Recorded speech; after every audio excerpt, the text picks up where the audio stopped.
नमस्कार दोस्तों, आज हम कहानी के माध्यम से जानेंगे कि खाटू वाले श्याम बाबा कौन है, कैसे उनका नाम खाटू वाले श्याम पड़ा।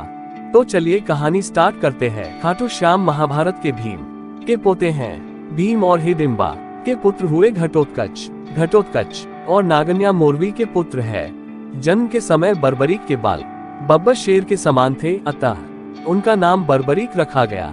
बाल्यकाल से ही वे बहुत वीर और महान योद्धा थे।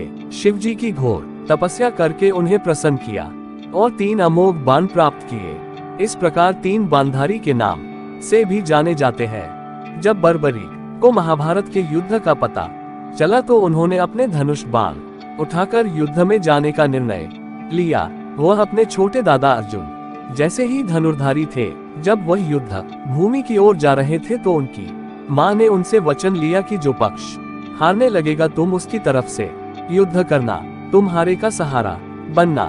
मां को वचन देकर वह अपने नीले रंग के घोड़े पर सवार होकर 3 अमोघ बाण और धनुष के साथ कुरुक्षेत्र की रणभूमि की ओर चल पड़े।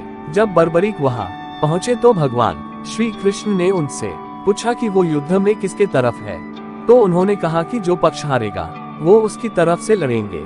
श्री कृष्ण समझ गए कि ऐसे तो महाभारत का युद्ध कभी समाप्त नहीं होगा, बर्बरीक किसी को नहीं हारने देंगे। तब उन्होंने योजना बनाई और ब्राह्मण का वेश धारण करके बर्बरीक से उनका सिर दान में मांग लिया। बर्बरीक ने विनती की कि कोई साधारण ब्राह्मण उनका सिर दान में नहीं मांगेगा, इसलिए अपना असली परिचय दें। श्री कृष्ण अपने रूप में आ गए। बर्बरीक ने उनसे कहा कि वह अंत तक महाभारत का युद्ध देखना चाहते हैं। श्री कृष्ण ने उनसे कहा कि उनका कटा हुआ सिर सामने की पहाड़ी पर रख दिया जाएगा, जहां से वही ये युद्ध देख सकेंगे। वीर बर्बरीक खुशी के साथ अपना सिर काटने को तैयार हो गए और फाल्गुन माह की द्वादशी को उन्होंने अपने शीश का दान दिया था। इस प्रकार वे शीश के दानी कहलाए।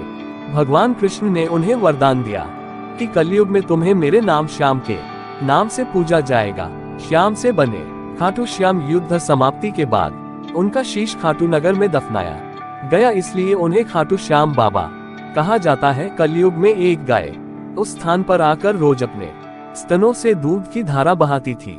लोगों ने यहाँ खुदाई की तो एक शीश प्रकट हुआ, जिसे कुछ दिनों के लिए एक ब्राह्मण के पास रखा गया। फिर एक बार खाटू नगर के राजा को सपना आया कि यहाँ एक मंदिर बनना चाहिए और खाटू श्याम के सिर को यहाँ स्थान देना चाहिए। उसके बाद यहाँ पर एक छोटे से मंदिर में भगवान खाटू श्याम विराजमान हुए। मारवाड़ के शासक ठाकुर के दीवान अभय सिंह ने ठाकुर के निर्देश पर 1720 में मंदिर का निर्माण करवाया। हम खाटू यहाँ विराजित हैं। खाटू श्याम जी यहाँ केवल राजस्थान ही नहीं बल्कि पूरी देश दुनिया से खाटू श्याम के भक्त यहाँ उनके दर्शनों के लिए आते हैं। यहाँ लगने वाला फाल्गुन मेला बहुत ही महत्वपूर्ण होता है, जिसमें भक्तों की भीड़ उमड़ती है। खाटू श्याम को हारे का सहारा भी कहा जाता है।